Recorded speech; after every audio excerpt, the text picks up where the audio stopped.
Salut les artistes. Alors je tenais à faire cette vidéo, même si elle arrive un petit peu tardivement dans le mois de décembre, mais voilà, comme c'est un petit peu à la mode sur les fêtes de fin d'année, de faire une vidéo où je vous propose des idées de cadeaux, à la fois pour la photographie et la vidéo. Là l'idée c'est de vous proposer du matériel entrée de gamme qui est abordable financièrement, donc il n'y a quasiment que des produits à moins de 100 €. Vous en apercevez et reconnaissez certainement déjà. Et c'est des produits qui correspondent assez bien à une pratique débutante que moi-même d'ailleurs j'utilise. Et ça va peut-être vous intéresser. Allez, je crois qu'on a fait le tour. On est parti pour 12 idées de cadeaux, photos et vidéos à moins de 100 €.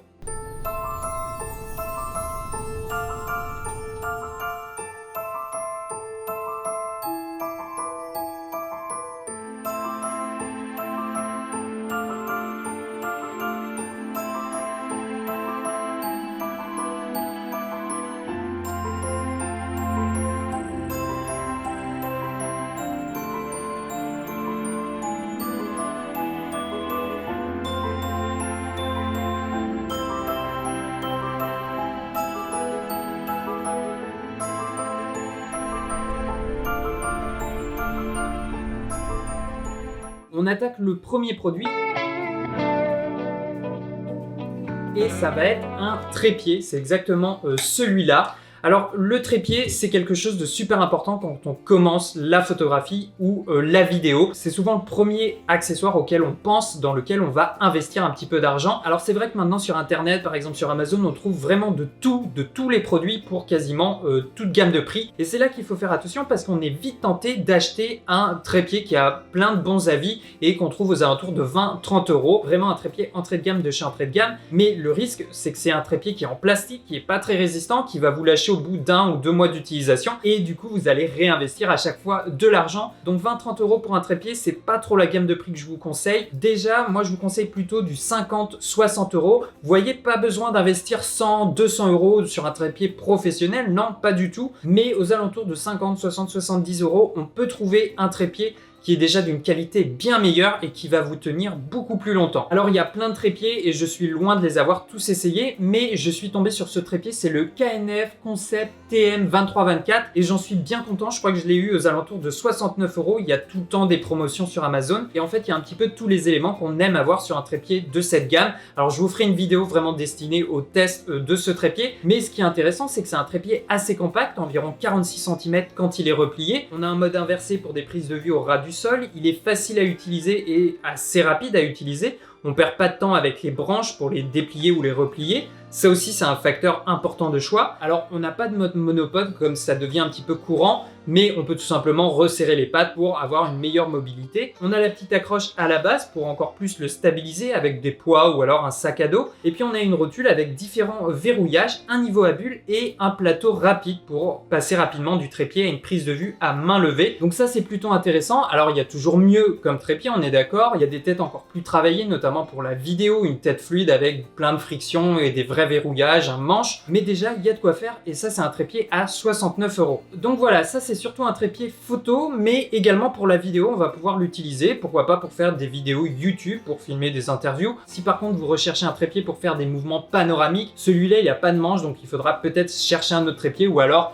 rajouter une tête vidéo par-dessus. Maintenant on attaque le deuxième produit et c'est un micro, donc plutôt destiné pour la vidéo, c'est le Rode Video Micro. Alors c'est celui-là, vous le connaissez certainement si vous avez débuté dans la vidéo. C'est un micro entrée de gamme de chez Rode, voilà, on a la petite bonnette pour couper le vent en extérieur. Le son, vous le savez déjà tous, c'est très important, notamment et d'autant plus sur YouTube. Voilà, on va rester plus longtemps sur une vidéo avec un bon son qu'une vidéo qui sature et qui assure et qui fait mal aux oreilles. Là encore, comme pour les trépieds, on trouve de tout en termes de micro. Il y en a pour 10 €, 20 €.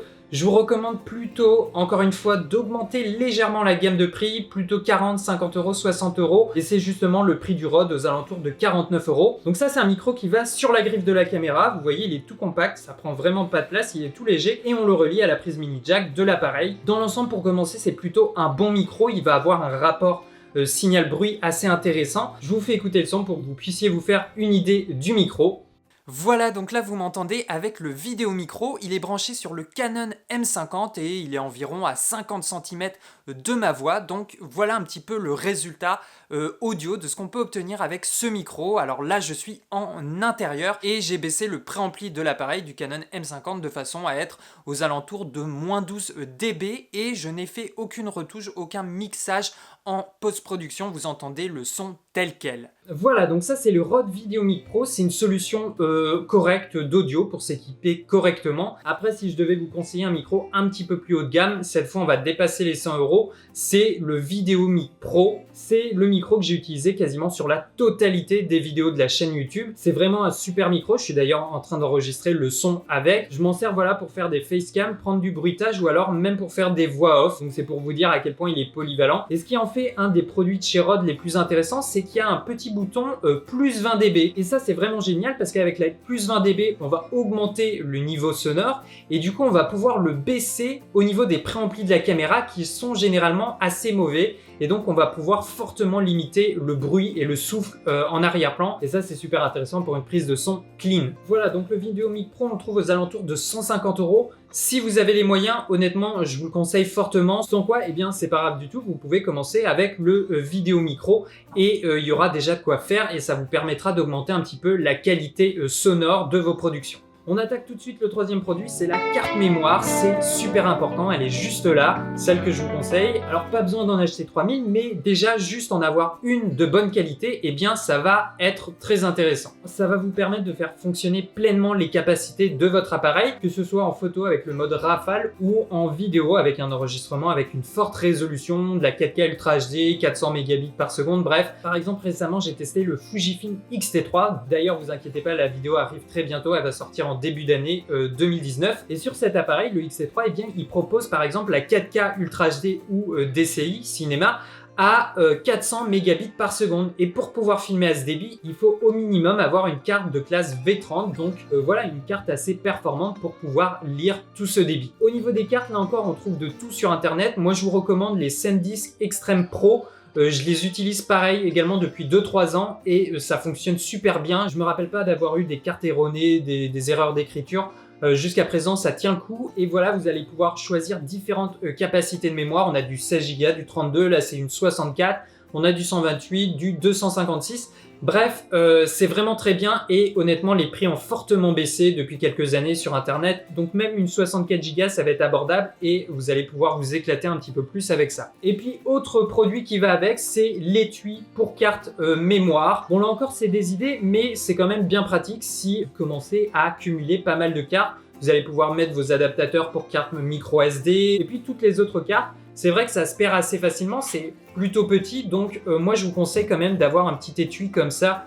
Ça coûte honnêtement 5-6 € sur Amazon. C'est pas le produit le plus incroyable de la meilleure qualité qui existe, mais ça fait très bien le job et au moins on sait où sont nos cartes. Et quand on part en voyage par exemple, eh bien on prend cette petite pochette et on va limiter les chances de la perdre. Ok les amis, donc ça c'était le troisième produit. Maintenant on attaque le quatrième et ça va être encore de l'audio, donc plutôt destiné aux vidéastes, à ceux qui s'intéressent à la vidéo. Moi je vous conseille un enregistreur audio, vous le reconnaissez, j'ai déjà fait une vidéo dessus, c'est le Zoom H1, c'est le tout premier de la gamme et d'avoir un enregistreur audio externe, c'est super intéressant et très pratique. Alors je vous vois venir, quel est l'intérêt d'un enregistreur audio externe? Eh bien c'est tout simple, c'est déjà premièrement de pouvoir déporter et séparer son audio, ses micros de la caméra. Donc ça c'est super intéressant pour plein de raisons. Déjà premièrement, quand le micro est sur la griffe de la caméra, eh bien on est forcément dépendant un petit peu de la distance du sujet par rapport à la caméra. Généralement, un micro, pour avoir une prise de son optimale, on essaye de l'approcher au plus proche, à quelques centimètres de la bouche de l'interlocuteur du sujet. Même là, moi, si je devais me critiquer, ma caméra est à peu près à 1,50 m, 2 m de ma voix et le VideoMic Pro est dessus. Ça marche là, on va dire, pour ce format de vidéo. Mais en principe, si je devais bien faire les choses, je devrais déporter le micro juste ici, juste en dehors du cadre de la caméra et il serait plus qu'à 20-30 cm de ma voix et le son, le timbre de ma voix serait encore bien meilleur. Donc l'enregistreur audio, il va nous permettre d'utiliser notre micro à distance. On va pouvoir l'équiper par exemple d'un micro-cravate, donc je peux mettre l'enregistreur audio dans ma poche, il est sur moi, et du coup, peu importe la distance par rapport à ma caméra, je vais pouvoir garder un niveau correct d'enregistrement audio par rapport à mon sujet. Avec le Zoom H1, ce petit enregistreur, on peut sortir des fichiers WAV, donc c'est un format d'enregistrement audio encore meilleur que le MP3, et on a également une prise casque, donc si vous voulez commencer à mixer un petit peu votre audio dès le tournage, ça va être très intéressant, d'autant plus que tous les appareils photo ne possèdent pas forcément une prise casque. Et puis voilà, moi personnellement, je l'utilise pour enregistrer des bruitages, par exemple, en extérieur, pour un petit court-métrage, pour une vidéo, ou alors pour de la voix off. Alors vous pouvez le tenir à la main et vous enregistrer directement avec les micros intégrés de l'appareil, ça fonctionne très bien. Ou alors, moi, ce que j'aime bien faire, c'est y brancher le Videomic Pro et l'avoir juste là, juste à quelques centimètres de ma bouche et pouvoir enregistrer ma voix off. Donc ça, c'était le 4e produit, le Zoom H1. Maintenant, le 5e, celui-là, il va vous servir, que vous soyez intéressé par la photo ou la vidéo, c'est le kit de nettoyage. Et ça, c'est super important et on n'y pense pas assez. Le premier élément du kit de nettoyage, c'est la petite pipette, le soufflet. Voilà, tout simplement pour enlever déjà le plus gros sur votre lentille, les plus grosses poussières. Donc ça, c'est un élément que je veux voir dans tous vos sacs à dos, c'est super utile. Ça serait dommage d'avoir une caméra à 2000 €, un objectif à 2000 € dessus et que la lentille soit sale. Donc à avoir tout le temps sur soi et de temps en temps, on peut se faire des petits kiffs comme ça. Donc c'est plutôt pratique. Et puis honnêtement, ça coûte quand même pas grand chose. Et puis le deuxième élément aussi que je vous conseille dans ce kit de nettoyage, c'est tout simplement un tissu doux en microfibre. Là encore, pour aller un petit peu plus loin dans le nettoyage de votre lentille, s'il y a des empreintes un petit peu, elles vont pas partir avec ça,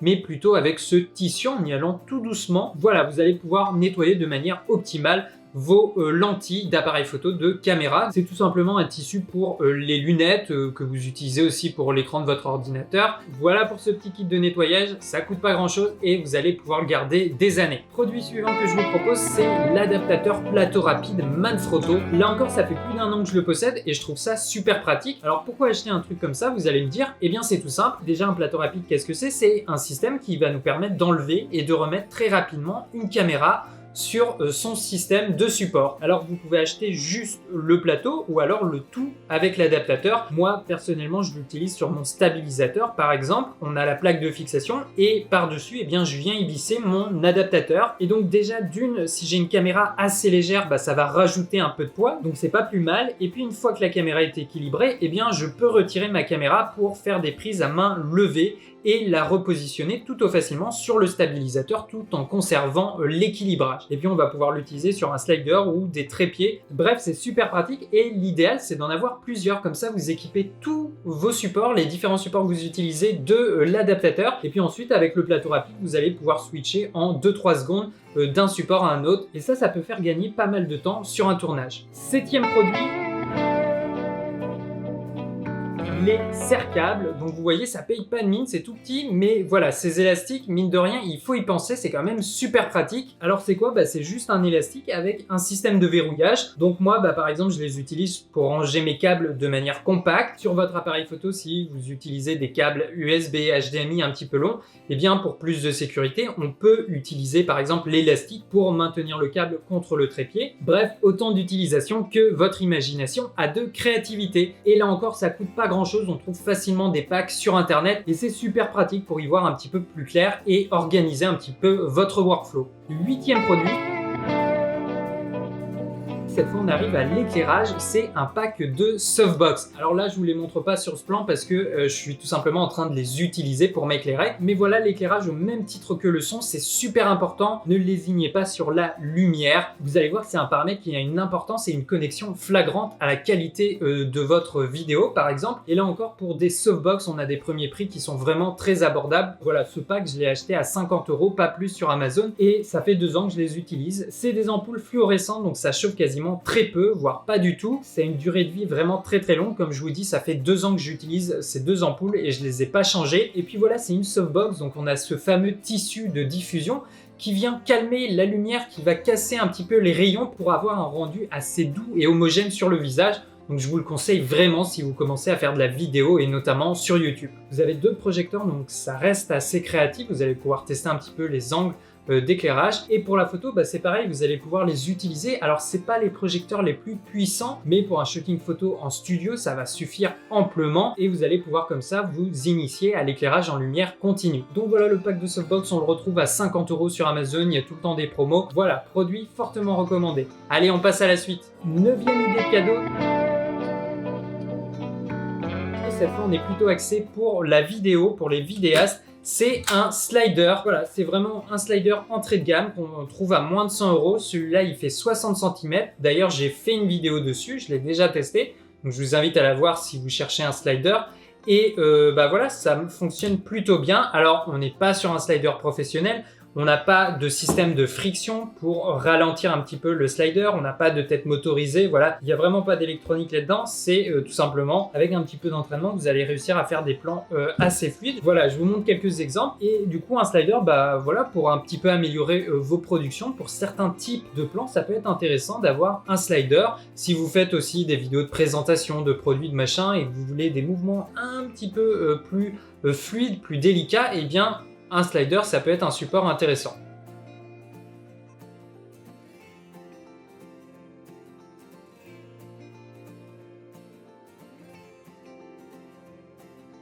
Dixième produit, cette fois-ci j'en ai deux à vous proposer. Alors celui-là vous le connaissez déjà, là encore j'ai fait une vidéo dessus, c'est le Joby GorillaPod. Celui-là c'est la version SLR Zoom, donc c'est un petit peu la version intermédiaire pour réflexe. Donc là encore c'est assez intéressant, c'est beaucoup utilisé, vous le voyez tout le temps dans la rue par les vidéastes, par les youtubeurs. Pour du vlog c'est intéressant parce que ça fait une poignée un petit peu supplémentaire qui permet un petit peu d'éloigner la main et potentiellement les vibrations sur votre caméra. Et puis voilà, en déplacement, en voyage, si vous voulez pas vous encombrer d'un trépied, eh bien vous allez pouvoir prendre ce mini trépied. Et l'intérêt justement, c'est qu'avec ses pattes, on peut l'accrocher un petit peu partout et on trouve toujours un support pour qu'il soit à peu près à hauteur de visage et qu'on puisse se filmer. Et puis deuxième produit qui est encore plus abordable, moins cher, c'est ce mini trépied. Alors c'est le MT Pixie B. Vous voyez, c'est encore un trépied version toute petite. Donc c'est un trépied plutôt fabriqué pour supporter des boîtiers assez légers. Donc à la base, il est plutôt prévu pour du compact, voire des hybrides pas trop lourds. Après, réflexe, c'est à voir au poids. Mais voilà, c'est encore une autre solution. Si on fait des facecam sur un bureau, on va pouvoir le poser. Ou encore pour vlogger avec un petit boîtier, ça sera bien pratique. Celui-là, il est très simple à utiliser. Vous avez ce petit bouton, vous appuyez dessus et ça déverrouille tout simplement la tête. Et là, on va pouvoir la tourner dans tous les sens et je peux le poser comme ça et me filmer avec. 11e produit, toujours un petit peu dans la catégorie des trépieds, c'est un monopode. Voilà, c'est le Manfrotto Compact Advance. Alors là, encore une fois, on est sur vraiment des produits entrée de gamme. Celui-là, je l'ai eu à 24 € en promotion sur Amazon. Malgré tout, il est quand même d'assez bonne qualité. Il est assez léger, 350 grammes, plutôt compact quand il est replié, environ 41 cm. Et on va pouvoir le déplier jusqu'à 155 cm, ce qui est une hauteur assez moyenne. Et voilà, c'est encore une autre alternative au trépied. Ça va permettre d'être super mobile, que ce soit pour de la photo ou de la vidéo. Et puis évidemment, ça s'utilise tout aussi bien en tant que bâton de marche. Donc voilà, multifonction, messieurs, dames. Et puis enfin, dernier et 12e idée de cadeau, c'est la bandoulière Peak Design.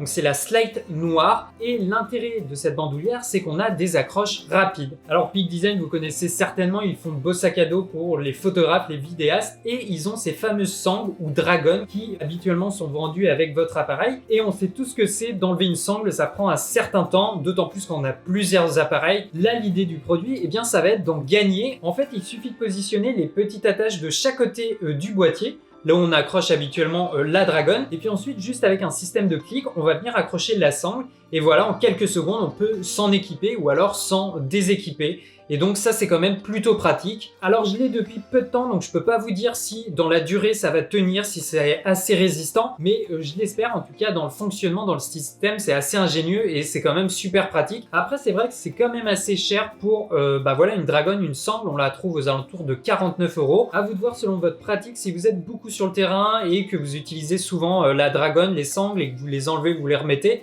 ça peut être vraiment un gain de temps considérable et du coup un outil assez intéressant. Voilà, on a fait le tour de ce petit banquet, c'était ma contribution à cette fin d'année 2018. Voilà ces 12 idées de cadeaux pour la thématique de la photo et la vidéo, principalement pour des gens qui débutent dans la pratique. Voilà, j'ai essayé qu'il y ait des produits divers, vous voyez, on a des kits de nettoyage, des cartes SD, des micros, des trépieds, des sliders, des élastiques, voilà, finalement c'est plein d'accessoires mais il faut se dire aussi que c'est très important et qu'il faut pas tout miser sur la caméra et l'objectif. Un film, on le fait pas tout seul, c'est pas qu'un scénario et un réalisateur et des comédiens. On a aussi une équipe image, une équipe son, une équipe montage, des scripts, les assistants réalisateurs, les machinaux qui font aussi partie de l'équipe image.